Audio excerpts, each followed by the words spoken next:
Grandpa, Mommy says you don't belong here. My 8-year-old granddaughter stood there with an empty glass grape juice dripping down my white shirt while 30 people laughed. My son and daughter-in-law had coached her for this moment. They thought I was just a broke old man with nowhere to go. They had no idea what I was about to do. Before we continue, please subscribe to the channel and let us know where you're listening in the comments. I'd arrived at Bryn's birthday party with hope wrapped as carefully as the expensive perfume set in my hands. $150 I'd saved from my part-time cleaning job money that should have gone toward fixing my car's dying transmission. But I'd thought foolishly desperately that maybe this time would be different. The suburban house glowed with warm light and the buzz of conversation. Spring evening air carried the scent of Bryn's catered food through the open windows. I'd parked down the street, hands trembling as I checked my reflection one last time. The white shirt was new. The hope was old and battered but still breathing. Decker met me at the door with a distracted nod. "Hey, Dad, come on in." No hug, no real greeting, just obligation dressed up as welcome. Inside, 30 people I'd never met filled the living room, their laughter creating a wall of sound that made me feel small. I'd watched Bryn lean down to whisper something in Marlowe's ear, her hand on our granddaughter's shoulder. Marlowe had nodded, glancing my way with an expression I couldn't read. At the time, I'd told myself I was being paranoid. Now I knew better. When gift opening time came, mine was placed in the corner. Not with the others piled artfully on the coffee table, but shoved aside like an afterthought. Bryn tore through presents with theatrical enthusiasm, squealing over wine glasses, hugging friends who'd brought her things she actually wanted. My perfume set sat untouched in its corner, as invisible as I felt. Then Marlowe had approached me, grape juice in hand. I'd smiled at her, my only grandchild, the little girl I'd bought a $300 dollhouse for last year that she'd abandoned after 5 minutes. The juice hit my chest with cold shock. Purple spread across white like ink in water, like blood in snow, like shame that couldn't be hidden. The silence stretched 1 second, too, before the room exploded with laughter. Not uncomfortable laughter, not shocked gasps. Deliberate, delighted laughter as if they'd been waiting for this moment. Bryn laughed loudest, her voice carrying above the rest. Decker's face was buried in his hand, but his eyes glittered with amusement.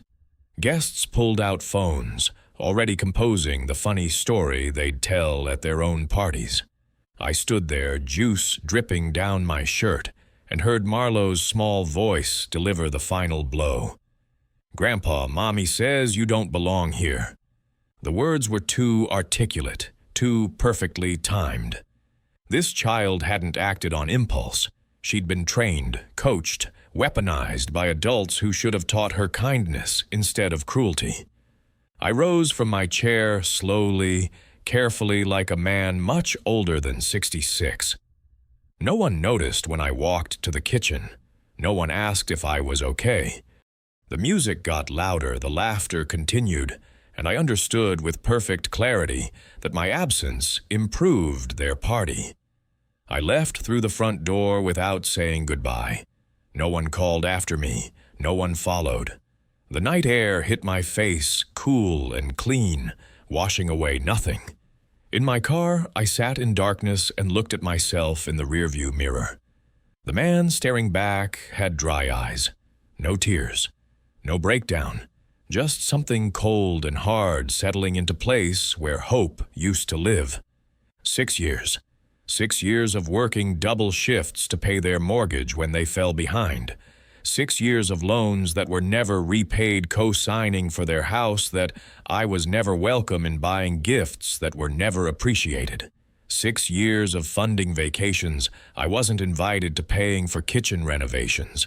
I wasn't allowed to see, sacrificing my retirement so they could live beyond their means. 6 years of buying love that was never for sale. At the party, they'd treated me like trash, like something disposable, like a man whose only value was the money he could provide, and once that well ran dry, or worse, once he dared to set boundaries, he could be humiliated for sport. My hands gripped the steering wheel, no longer trembling. They were steady now, certain. That night, sitting in my car with grape juice drying on my shirt, I made a decision that would change everything. They thought they could treat me like trash and face no consequences. They were about to learn how wrong they were. That night, I decided they'd lose everything. Monday morning, I dialed the number at exactly 9 o'clock. My hand didn't shake. My voice didn't waver. Thatcher Lowell's office. The receptionist answered. "This is Garland Hensley. I need to speak with Thatcher about withdrawing from a mortgage co-signature. Today, if possible." There was a pause. "Let me check his schedule. Can you be here at 10? "I'll be there." I hung up and stared at my phone. Saturday night's humiliation still burned grape juice staining my shirt, my granddaughter's coached cruelty, my family's laughter echoing in my ears.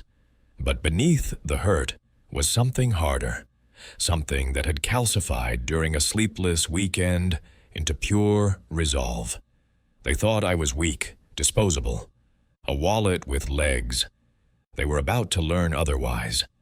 Thatcher Lowell's law office occupied the second floor of an old brick building downtown. At 70, he was 4 years older than me, with silver hair and eyes that had seen every variation of human foolishness. He'd handled my wife Eudora's will 6 years ago. He knew my situation. "Garland," he said, gesturing to a leather chair, "tell me what's happened." I told him. Not everything that would take hours, but enough. 6 years compressed into brutal efficiency. My wife, Eudora, died suddenly, leaving me $47,000 in life insurance. 3 weeks later, my son Decker asked for $5,000. An emergency, he said. A loan he'd repay in 2 months. Those months never came. Then he needed me to co-sign their mortgage, $137,000. Just a formality. They promised. "You won't pay anything." But I did. $8,000 when they fell behind. $4,000 for a kitchen remodel I wasn't invited to see. $2,500 for a Bahamas vacation I wasn't invited to join. $43,000 total bled from my retirement in increments disguised as family obligation. And Saturday, I finished my daughter-in-law coached my 8-year-old granddaughter to throw grape juice on me at a party, in front of 30 people. Then the child told me I didn't belong there. The whole family laughed. Thatcher's jaw tightened. "I see. I want out of that co-signature." He leaned back in his chair. "Garland, you have every legal right to withdraw. Exercising that right isn't malicious, it's survival. Protecting yourself from financial exploitation is not only legal, it's necessary. They'll lose the house. That's a consequence of their choices, not yours. You didn't force them to live beyond their means. You didn't force them to treat you like an ATM machine." His voice was firm, fatherly. "You've been enabling them for 6 years. It's time to stop." I nodded slowly. "What do I need to do?"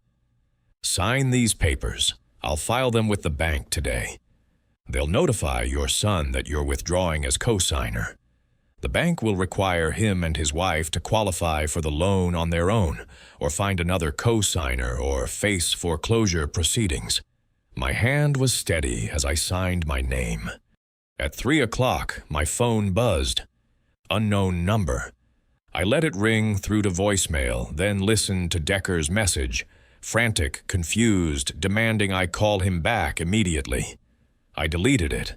At 6, he called from his own number. This time, I answered. "Dad, what the hell is going on? We got a letter from the bank saying you're withdrawing your co-signature. This has to be a mistake. Right? You wouldn't do this without talking to us first." His voice carried that familiar mix of assumption and entitlement, the certainty that I would always bend, always break, always give. "It's not a mistake, Decker." Silence. Then, "What? Why would you is this because of the party dad that was just Marlo being a kid? You know how kids are. You can't seriously be doing this over a harmless prank." "This has nothing to do with pranks." My voice was calm, almost pleasant. "This is about 6 years of being treated like an ATM. 6 years of loans you never repaid, emergencies. You manufactured gratitude you never showed. This is about funding a life I was never invited to share. That's not we always appreciated. You put my gift in the corner like trash, Decker. You let your wife coach your daughter to humiliate me in public. You laughed when she threw juice on me. Don't insult me by pretending this is about a prank. Jesus, Dad, you're really going to destroy Marlo's home over hurt feelings." The question was meant to wound, to trigger my guilt, my fear of being the bad guy, my desperate need to be needed. It didn't work anymore. "The only people destroying Marlo's life are her parents," I said quietly. "You preferred spending money you didn't have instead of teaching your daughter respect. You preferred humiliating me instead of showing gratitude. Those are your choices. Now you'll live with the consequences." "You can't do this." "I already have. The papers are filed." I hung up. An hour later, Bryn called. No preamble, no fake sweetness, just rage. "How dare you?" Her voice was a shriek. "We're your family. You can't just abandon us because you got your feelings hurt at a party." "You decided I don't have a place in that family, Bryn. You made that very clear on Saturday. Now you're going to discover what it's like to live without my financial support. You're a selfish old man. You're going to make Marlo lose her home, her school, everything, because you're too sensitive to take a joke. I'm not making anyone lose anything. You and Decker made choices. You spent money you didn't earn. You built a life on my back while treating me like I was invisible. Now the bill is due, and I'm no longer paying it." "You'll regret this," she hissed. "You'll regret this so much." "No, Bryn, I don't think I will." I ended the call and turned off my phone. For the first time in 6 years, I slept through the night. Wednesday afternoon, an unknown number lit up my phone. "Mr. Hensley, this is Sutton Merrick. I worked as a secretary at Apex Construction, the company where your son used to work. I have information you need to know. Can we meet?" Her voice trembled slightly, carrying the weight of someone about to cross a line they couldn't uncross. "When and where?" "There's a coffee shop on Market Street, 3 o'clock. "I'll be there." Sutton Merrick was 52, with graying hair pulled back in a practical bun and hands that wouldn't stop moving. She sat across from me, clutching a manila folder like it might explode. "I shouldn't be doing this," she said. "I could lose my job, but I can't. I won't stay silent anymore." She opened the folder. Inside were photocopies of invoices, time cards, inventory reports, all bearing my son's handwriting, all altered. "Your son handled materials accounts." Sutton explained, her voice steadying as she moved into facts. "These are invoices he falsified. A lumber order for $300 changed to $1,300. Cement for $200 altered to $700. Over 6 months, he stole approximately $8,000 in fraudulent reimbursements." My hands remained still on the table, but something cold settled in my chest. "There's more," she continued. "He was stealing company tools and selling them online, faking overtime hours on his time cards. When the owner discovered it, he fired. Decker quietly didn't want the scandal or legal hassle. Just let him go." "Why are you telling me this now?" Sutton's jaw tightened. "Last week, your son came back to the office. He asked me to forge a letter of recommendation. Said he needed to prove he was a reliable employee to keep his house. When I refused, he got angry, started talking about how his difficult old man was trying to sabotage his life. She met my eyes. Then I heard what he'd been saying to coworkers while he worked there, how he'd tricked his naive old man into co-signing, how easy it was to manipulate you because you were afraid of losing your family. The words should have hurt. Instead, they crystallized everything into perfect, terrible clarity. I couldn't stay silent anymore. Sutton finished. What he did to his employer was theft. What he's doing to you is worse. I gathered the documents carefully. Thank you. This took courage. Will you use them? If I have to. I drove straight to Thatcher's office. He reviewed each page with the methodical attention of a man who'd seen every flavor of human deception. This changes everything, he said finally. If they sue you, and they might out of desperation, this demonstrates a pattern of fraudulent behavior. It shows exploitation wasn't family helping family. It was calculated theft. Thursday evening, I found my car in the apartment parking lot with "Egoist" keyed across the driver's side in jagged letters. All 4 tires were slashed. The windshield bore a single crack spreading like a spider's web. I photographed everything and called the police. They took a report with the weary efficiency of people who'd seen worse. Vandalism, they said. Probably kids. Unless I had proof of who did it, there wasn't much they could do. I didn't mention my son. Not yet. Friday at 5.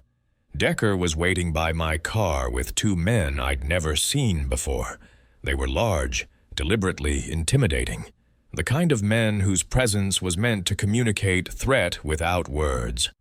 One had arms crossed over a barrel chest. The other cracked his knuckles, slowly, methodically. Dad, Decker's voice was tight. These are my friends Alfred and Manny. They wanted to meet you. They understand the importance of family. Alfred stepped forward, his smile not reaching his eyes. Mr. Hensley, your sons told us about this unfortunate situation. We believe in keeping families together. Maybe we can help you see things more clearly. Manny nodded. Sometimes older people get confused about what's best for everyone. We're here to help clear up that confusion. The threat was obvious, crude, desperate. I looked at my son, this man I'd raised, this person I'd sacrificed for, and felt nothing but a distant, cold pity. There is no confusion, I said quietly. There is a decision I made after years of being mistreated. A decision I'm not changing. Dad, you need to think about what you're doing. I pulled out my phone and opened the photo I'd taken of Sutton's documents, held it up so all 3 could see the falsified invoice, Decker's handwriting, clear and damning. I have evidence of your fraud at Apex Construction, $8,000 in theft, stolen tools, forged time cards. Your former employer chose not to press charges. I'm not so forgiving. I looked at Alfred and Manny. Leave, now. Both of you. Decker's face went white. Where did you? Tell your wife the threats and vandalism stop immediately. If they don't, these documents go to the police, the bank, and anyone else who needs to see them. Do you understand me? The 2 men exchanged glances. Whatever they'd been paid, it wasn't enough to get involved in fraud and blackmail. They left without another word. Decker stood alone in the parking lot, his face a mask of rage and fear. You're making a huge mistake, he said. No, son, I'm correcting one. At the police station, I filed a formal report. Vandalism, intimidation, witness intimidation. I gave them descriptions of Alfred and Manny, though I didn't know their last names. The officer taking my statement looked up when I mentioned my son. This is a family matter. It was, I said. Now it's a legal one. Walking out of that police station, I felt the weight of 6 years finally lifting. They'd tried to break me with humiliation, with guilt, with threats. They'd only made me stronger. The envelope arrived on a Tuesday morning, 2 weeks after I'd filed the police report. Official, legal, heavy with the weight of consequences. Hensley v. Hensley. Civil complaint, malicious family abandonment. My hands shook as I read the allegations. According to my son and daughter-in-law, I was a confused and vindictive elder who was deliberately destroying a young family out of spite and irrational resentment. They claimed I had a moral and familial obligation to continue supporting them. That withdrawing my co-signature was elder abuse in reverse, a weaponization of my age and resources to punish them for minor social missteps. They were suing for emotional distress, financial damages, and a court order forcing me to reinstate the co-signature. For one terrible moment, sitting alone in my apartment with that lawsuit in my hands, doubt crept in. Was I destroying Marlowe's life? Was I really doing this to an 8-year-old child over hurt feelings? Then I remembered the grape juice spreading across my shirt, the laughter, the coached cruelty in my granddaughter's voice. "Mommy says you don't belong here." I called Thatcher. "This is the best thing that could have happened to us," Thatcher said, spreading the lawsuit across his desk. I stared at him. How is being sued by my own son the best thing? "Because by suing you, they've opened discovery. Now we can present everything. The 6 years of exploitation, the fraud evidence from Sutton, the harassment, the vandalism, the intimidation with those thugs. In trying to paint you as the villain, they've given us the perfect platform to expose exactly who they are." He leaned forward, his 70-year-old eyes sharp with the thrill of a righteous fight. "Garland, their case is legally baseless. You exercised a legal right. There's no law requiring you to bankrupt yourself for adult children. But more than that, we're going to show the court a pattern, not of your malice, but of their systematic exploitation and abuse. What do we need? Everything. Every bank statement, every text message, every piece of evidence we can gather, and witnesses. Sutton's testimony about the fraud will be crucial. Can she handle testifying? I thought of her trembling hands in the coffee shop, the courage it had taken to bring me those documents. "She'll do it," I said. "She's braver than she knows." The next 6 weeks blurred into a systematic dismantling of my son's lies. Week 1, I gathered documents, bank statements showing $43,000 in transfers, loans, and payments over 6 years. The co-signer agreement with its promises that I'd never have to pay anything. Receipts for the kitchen, remodel, the Bahamas vacation, the countless gifts that were never acknowledged. Week 2. Sutton agreed to testify. "Honesty is worth more than any job," she said when I warned her about potential retaliation. We met with Thatcher, and she walked him through every falsified invoice, every stolen tool, every lie my son had told. Week 3, the doubt came back. I found a photo of Marlowe on my phone, her school picture from last year, gap-toothed smile, eyes full of innocence. She was 8 years old. What would this do to her? But then I remembered the juice throwing, the practiced cruelty, the way Bryn had laughed with pride instead of horror. And I heard Eudora's voice as clear as if she were standing beside me. "Protect yourself, Garland. You can't save people who don't want to be saved. You can only save yourself. Her parents are destroying her life," I said aloud to my empty apartment. "Not me. They're teaching her that cruelty has no consequences, that family can be exploited, that elders deserve disrespect. If I back down now, I'm teaching her the same lesson." The guilt lifted. Not entirely, but enough. Week 4 and 5 brought depositions. I sat across a table from Decker and his lawyer, answering questions with calm precision. Yes, I'd withdrawn my co-signature. No, I didn't believe I owed them continued support. Yes, the party incident had been the catalyst, but the decision was based on 6 years of exploitation. Decker lied under oath, said the loans were gifts, said I'd volunteered to co-sign because family helps family. Said the party incident was a misunderstanding, that I was oversensitive and couldn't take a joke. Bryn's deposition was worse. She claimed I'd always been difficult and demanding, that I'd held money over their heads to control them, that they'd felt obligated to include me in their lives out of pity. Thatcher took notes with a slight smile. Every lie was ammunition. Week 6, we learned our judge, Temperance Vale, 54, with a reputation for no-nonsense justice and zero tolerance for manipulation. She's perfect, Thatcher said. She'll see through their performance in minutes. The trial was set for Monday morning. Sunday night, I laid out my best suit, the navy one I'd worn to Eudora's funeral 6 years ago. It still fit, though I'd lost weight from stress and night shifts I no longer worked. I looked at myself in the mirror. The man staring back was 66 years old, gray-haired, weathered by decades of honest work, but his eyes were clear, his hands were steady. "Eudora," I said quietly, "I'm finally doing what you always wanted. I'm protecting myself." I slept peacefully that night, dreamless and deep. Tomorrow the truth would speak for itself. The Knoxville County Courthouse smelled of old wood and newer anxieties.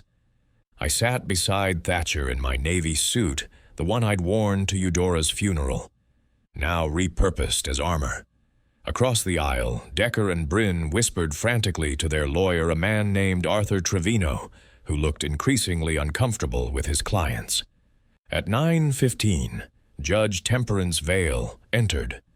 54, silver-haired, with eyes that had seen every variation of human dishonesty. She took her seat with the efficiency of someone who had no patience for theatrics. "Mr. Trevino," she said, her voice carrying the weight of authority, "explain to me exactly what legal right Mr. Hensley violated by withdrawing his name from a mortgage co-signature." Arthur stood shuffling papers. "Your Honor, our position is that Mr. Hensley acted with malicious intent to harm his family. While technically legal, his motivation was—" "I didn't ask about motivation. I asked what legal right he violated." Judge Vale's interruption was surgical. "Can you cite any precedent where exercising a legal right becomes illegal based on the exerciser's emotional state?" "Well, Your Honor, the spirit of family law suggests—" "The spirit of family law protects vulnerable parties from exploitation, Mr. Trevino, which brings us to the actual question, who was being exploited here?" She looked at Thatcher. "Mr. Lowell, I assume you have thoughts on that." Thatcher stood with the calm of a man holding a royal flush. "Your Honor, this isn't a case of family support. This is systematic financial exploitation spanning 6 years. We're prepared to demonstrate a clear pattern of abuse." "Then demonstrate it." At 10 o'clock, the evidence began. Bank statements projected on a screen, $43,000 highlighted in stark columns. Each transfer, each payment, each loan documented with brutal precision. Thatcher walked the judge through the timeline, the first $5,000 loan 3 weeks after my wife's death. The co-signature I'd been assured would cost me nothing. The $8,000 in emergency mortgage payments. The $4,000 for a kitchen renovation I wasn't invited to see. The $2,500 for a vacation I wasn't invited to join. 6 years, Thatcher said. 68 payments, not $1 repaid, not one invitation extended, not one expression of genuine gratitude. Then came the fraud evidence. Sutton's documents filled the screen, falsified invoices in Decker's handwriting, altered time cards, inventory discrepancies. "Your Honor," Thatcher continued, "Mr. Hensley's son was terminated from Apex Construction for theft. $8,000 in fraudulent reimbursements, company tools stolen and sold online, overtime hours that were never worked. Judge Vale's expression remained neutral, but her pen moved rapidly across her notepad. At 11, Sutton took the stand. Her voice trembled at first, then steadied as she moved into facts. "I worked as secretary at Apex Construction for 12 years, she said. Decker Hensley was employed there from 2019 to 2023. During that time, I witnessed systematic fraud. He altered invoices to inflate reimbursement amounts. He falsified overtime on his time cards. He stole company tools and sold them online." "Did he ever discuss his father?" Thatcher asked. Sutton's jaw tightened. Yes, he bragged to coworkers about how he'd tricked his naive old man into co-signing. He said it was easy to manipulate his father because Mr. Hensley was afraid of losing his family. Across the aisle, Decker's face went white. When Decker was fired, Sutton continued, "The owner chose not to press charges to avoid scandal. But last month, Decker returned asking me to forge a letter of recommendation. When I refused, he became angry. That's when I knew I had to tell Mr. Hensley the truth." Arthur's cross-examination was brief and ineffective. Sutton had documents, dates, details. Truth doesn't crumble under questioning. After lunch, it was my turn. I walked to the witness stand on legs that felt steadier than they had in years. Thatcher's questions were gentle, letting me tell my story in my own words. "For 6 years," I said, looking directly at Judge Vale. "I worked double shifts cleaning offices at night. My back ached, my hands cracked from chemicals. I did it because I believed that's what family meant. Sacrifice without question, give without limit, love without reciprocation." "What changed?" Thatcher asked. "My daughter-in-law's birthday party. My 8-year-old granddaughter threw grape juice on me in front of 30 guests. My son laughed. My daughter-in-law laughed. The child had been coached to tell me I didn't belong there. In that moment, I understood something I'd been denying for 6 years. What did you understand? That it wasn't love keeping me there. It was fear. Fear of being alone. Fear of admitting that the people I'd sacrificed everything for didn't actually want me, they wanted my money." My voice remained steady. "Your Honor, for 6 years I believed my value was what I could provide. That day at the party, I finally understood something my late wife tried to tell me for years. I have value simply by existing. I don't have to buy love. Real love isn't for sale." Arthur's cross-examination was predictable. "Isn't this just revenge, Mr. Hensley? Punishing your family because your feelings were hurt?" "No, sir. This is self-preservation. This is choosing to stop enabling people who are destroying themselves with entitlement and destroying me with exploitation." "But your granddaughter will lose her home. My granddaughter's parents are teaching her that cruelty has no consequences, that family can be exploited, that elders deserve disrespect. If I continue funding that lesson, I'm complicit in her moral education. Sometimes the most loving thing you can do is let people face what they've created." Judge Vale deliberated for 30 minutes. When she returned, her expression was granite. "I've reviewed the evidence. Bank statements documenting systematic financial exploitation, fraud evidence demonstrating a pattern of dishonest behavior, police reports of harassment and intimidation, testimony revealing calculated manipulation." She looked at Decker and Bryn with something close to contempt. "This court finds the plaintiff's case without merit. Mr. Hensley exercised a legal right to protect himself from ongoing financial abuse. The complaint is dismissed with prejudice." Decker slumped in his chair. Bryn's face went pale. Furthermore, Judge Vale continued, "The defendants are ordered to pay Mr. Hensley's legal fees in the amount of $4,500. A restraining order is hereby issued no contact with Mr. Hensley for 1 year. Any violation will result in criminal charges." She fixed Decker with a hard stare. "Mr. Hensley, you have the right to live free from manipulation and exploitation, even when that manipulation comes from family. This court recognizes that you've been the victim here, not the perpetrator." The gavel fell at 4 o'clock. Thatcher squeezed my shoulder. Across the aisle, Decker and Bryn sat in stunned silence, their lawyer gathering papers with the haste of someone eager to escape. I exhaled 6 years of weight, leaving my lungs in a single breath.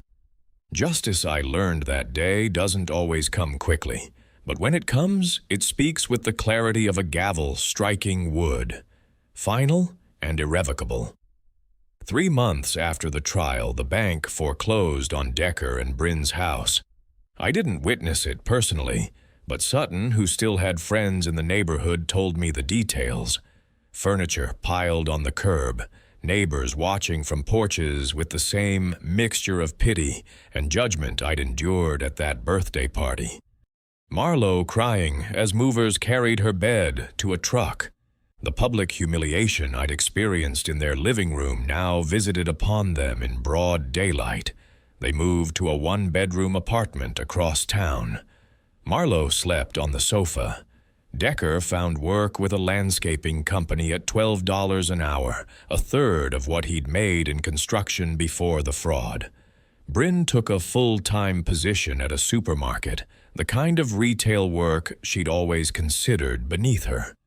On social media, her carefully curated friend list dwindled as people quietly unfollowed, unwilling to associate with scandal.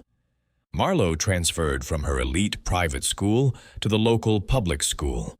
No more writing lessons, no more piano, no more status. Consequences I'd learned teach what words cannot. 4 months after the trial, I opened Dora's Haven.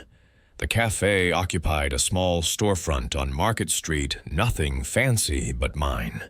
I used the $4,500 from the legal settlement as seed money, combined with savings I'd finally been able to accumulate without funding someone else's lifestyle. Warm cream walls, mismatched vintage furniture, plants in every corner, soft jazz playing from speakers Sutton helped me install. Opening day, 50 people from the community showed up. Mrs. Patterson from my apartment building. The lawyer's secretary who'd always smiled at me. The postal workers I'd spent 35 years alongside. People I barely knew, offering warmth I'd never felt from my own family. "This feels like home." An elderly woman told me, tears in her eyes. That's when I knew I'd built something real. By month 3, we broke even $3,200 in revenue, $800 in profit. Small numbers perhaps, but they were mine. Honest, clean. Month 6, I hired Sutton full-time. She'd lost her job at the construction company after testifying retaliation disguised as restructuring. "Honesty is worth more than any job," she'd said. Now she had both. Month 8, Cordell Finch became a regular, 68 years old retired bookstore owner widower like me. He came every morning at 8, ordered black coffee and a lemon scone, and read the newspaper in the corner booth. One day he brought wildflowers he'd picked on his morning walk. No grand gesture, just kindness. We started taking walks together on Sundays. By year 1, the cafe had become a community hub. Poetry readings on Friday nights, book clubs on Saturdays, senior gatherings where people my age could connect without pretense or judgment. I'd created the belonging I desperately sought from family, but built it with strangers who chose to show up.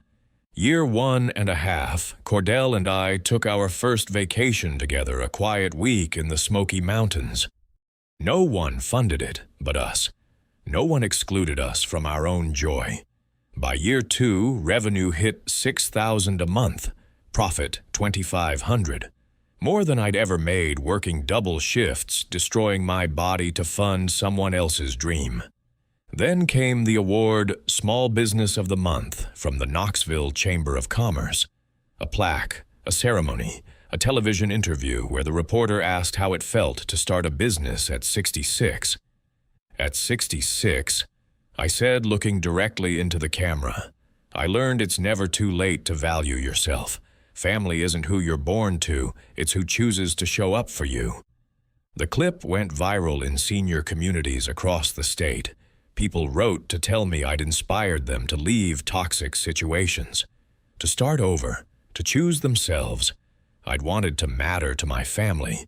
Instead, I mattered to strangers who became friends, customers who became community, and one gentle man who became something more. 18 months after the trial, Bryn walked into Dora's haven. She looked different, thinner, tired. The designer clothes replaced by supermarket uniform scrubs. The carefully maintained highlights grown out to dull brown. "Garland," she said quietly, "I know you're hiring. I need this job." The cafe went silent. Sutton, wiping down tables, froze. Cordell, reading his newspaper, looked up with concern. I met Bryn's eyes across the counter, this woman who'd orchestrated my humiliation, who'd coached my granddaughter to cruelty, who'd laughed while I stood there covered in grape juice. "I hire people who value honesty," I said calmly. "You taught Marlowe to disrespect elders. You built your life on my exploitation. The answer is no." Her face crumpled, not with anger this time, but with the recognition of complete role reversal. She'd come begging to the man she'd treated like trash. She left without another word. That same week, a letter arrived. 3 pages handwritten, Decker's familiar scrawl. "Dad, you were right about everything. I used you. I taught Marlowe wrong values. I built a life I couldn't afford on your sacrifice. Losing everything taught me what your words never could. I'm not asking for forgiveness. I just want you to know I finally understand." I read it alone after closing the cafe, empty and quiet. Then I folded it carefully and placed it in my desk drawer. I felt peace. Not forgiveness necessarily, but closure. He'd learned. Too late to repair what he'd broken, but he'd learned. The next day, another envelope arrived. Child's handwriting. Inside a card with flowers drawn in crayon. "Dear Grandpa Garland, I'm sorry for what I did at the party. Mom and Dad told me it was funny, but it wasn't. I know that now. I hope you're happy. Love, Marlowe." I kept that card in my wallet. I didn't call, didn't write back. Healthy boundaries meant protecting the peace I'd built. But I kept the card a small seed of hope that the next generation might break the cycle. That evening, Cordell waited outside as I locked up. "Good day," he asked, offering his arm. I looked back at the cafe, my cafe with its warm lights and the community I'd built from nothing. "The best," I said. "Every day now is the best." We walked into the evening together, and for the first time in 6 years, I felt completely, authentically home. Looking back now, I understand what I couldn't see for 6 years. Love that requires you to destroy yourself isn't love at all. It's transaction. It's manipulation dressed in the language of family obligation. My son taught me an invaluable lesson, though not the one he intended. He taught me that blood doesn't guarantee loyalty, that sacrifice without reciprocity is exploitation, and that the most radical act of self-love is sometimes simply saying no. Dora would have been proud, not of the conflict, she hated confrontation, but of the outcome. For years, she gently suggested I was giving too much, receiving too little. "Garland," she'd say, "you can't pour from an empty cup." I'd dismissed her wisdom as pessimism. Now I understood it was love, trying to protect me from what she saw coming. At 68, I've learned that family isn't defined by genetics or legal ties. It's defined by presence, by respect, by the people who show up not because they need something, but because they value you. Sutton, who risked her livelihood to tell me the truth. Cordell who brings wildflowers simply because they made him think of me, Verity and the other regulars at Dora's Haven who chose to make an old man's dream their gathering place. These are my family now, chosen, not assigned, built on mutual respect, not obligation. If you're reading this and recognizing yourself in my story, if you're the one being exploited, the one making excuses, the one sacrificing endlessly for people who laugh at your pain, hear me, it's not too late. It's never too late to value yourself, to set boundaries, to choose peace over the chaos of toxic relationships. You have value simply by existing. You don't have to earn love. Real love isn't for sale. And sometimes the greatest gift you can give yourself is the courage to walk away. What do you think of Garland's decision? Was he right to walk away, or should family always come first? Share your thoughts in the comments below. I read every single one. If this story touched you, please like and subscribe. Your support helps me bring more stories of courage, justice, and second chances. And remember, it's never too late to choose yourself.